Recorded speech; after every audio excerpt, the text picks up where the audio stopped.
मेरे बहुत बहुत प्यारे साथियों, आप सभी को डॉक्टर विजय अग्रवाल का बहुत बहुत प्यार भरा नमस्कार। फ्रेंड्स, 3 दिनों पहले मैंने आप सबसे एक अर्ज किया था और वो ये कि आप खामोशी फिल्म के इस गीत को जरूर सुने, कई कई बार सुने कि हमने देखी है उन आँखों की बहकती खुशबू।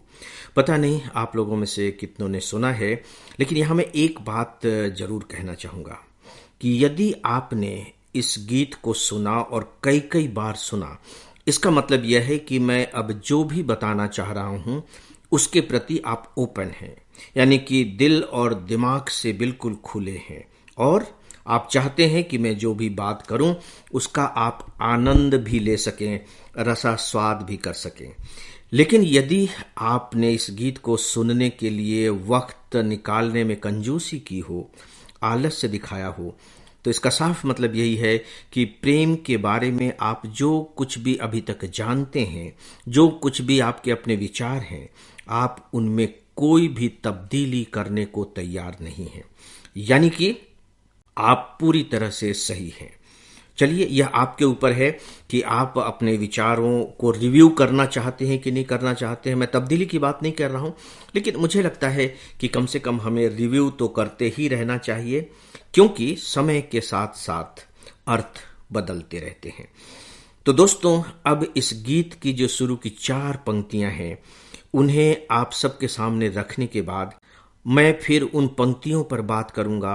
हो सकता है कि मेरी बात करने के दौरान शायद प्रेम की एक अलग ही और वह नई झलक आपको मिल सके, जो वास्तव में प्रेम का अर्थ बताती है। प्रेम दरअसल अब वह नहीं रह गया है जो वास्तव में वह था। प्रेम की समझ जो है बहुत ज्यादा धुंधली पड़ गई है।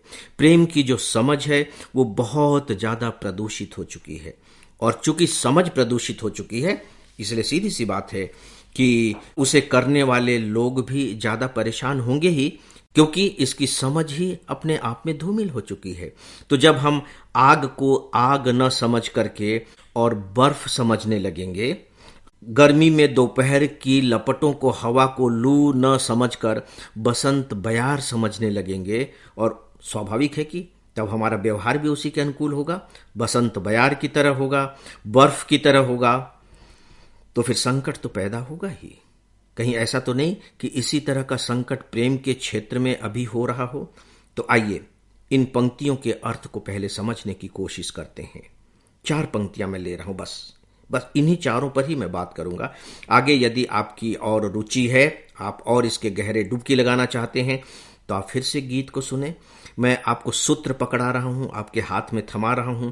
इसे पकड़ करके आप और गहराई में बिल्कुल सुरक्षित तरीके से उतर सकते हैं।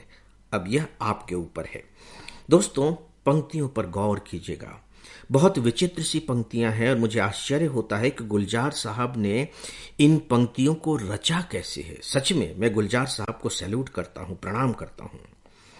हमने देखी है उन आंखों की महकती खुशबू। देखिए, वो अपनी प्रेमिका को याद कर रहे हैं। उन आंखों, बहुत विचित्र सी बात है। हमने देखी है उन आंखों की महकती खुशबू, हाथ से छू के इसे रिश्तों का इल्जाम न दो, सिर्फ एहसास है ये, रूह से महसूस करो, प्यार को प्यार ही रहने दो, कोई नाम न दो। वह क्या बात कही है गुलजार साहब आपने। पहले लाइन के अर्थ को जब आप आत्मसात करने की कोशिश करेंगे, तो मेरा दावा है कि आपके रोंगटे खड़े हो जाएंगे। और यदि रोंगटे खड़े नहीं हो रहे हों, यानी कि आप रोमांचित महसूस नहीं कर रहे हों, तो मान करके चलिए कि अंदर का जो मैकेनिज्म है ना, वो कुछ गड़बड़ा सा रहा है। हाँ, उसकी बैलेंसिंग गड़बड़ा गई है। पहली ही लाइन देखिए, बहुत विचित्र सी लाइन है। मैंने देखी है उन आंखों की। उन आंखों, ये किसकी आंख है? अपनी प्रेमिका की आंखों के बारे में कह रहे हैं गुलजार साहब, या कवि या शायर, जो भी आप नाम देना चाहें, या सीधे सीधे कह लीजिए कि प्रेमी कह रहा है कि मैंने देखी है। लेकिन क्या देखी है? यह सबसे विचित्र बात है। आंखों को नहीं देखी है, उन आंखों की महकती खुशबू। आंखों को नहीं देखा है, क्या देखा है? आंखों की महकती खुशबू। क्या आंखों से कोई खुशबू निकलती है, और वह भी महकती हुई खुशबू? ऐसा होता है क्या? ऐसा नहीं होता। और फिर महकती हुई अगर खुशबू निकलती भी है, चलिए, तो आप उसे अपने नाक से अनुभव कर सकते हैं, सुगंध का एहसास कर सकते हैं।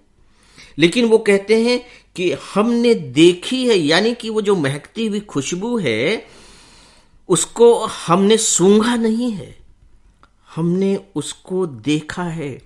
दोस्तों, आज तक आपने किसी भी सुगंध को अपनी किसी भी तरह की आंखों से देखा है? प्रश्नवाचक चिन्ह है। नहीं देखा है ना। और यहां कह रहे हैं कि हमने देखी है उन आंखों की महकती खुशबू। केवल खुशबू ही नहीं, बल्कि महकती हुई खुशबू को, और महकती हुई खुशबू को हमने देखा है। केवल इसके आधार पर समझने की कोशिश कीजिए कि प्यार क्या है, प्रेम क्या है। तब कहीं आप उसके सत्य को पकड़ पाएंगे, समझ पाएंगे। दोस्तों, अब तो वक्त हो गया है। अब जो बाकी पंक्तियां बची हैं 3, उन पर कल बातें करेंगे। नमस्कार।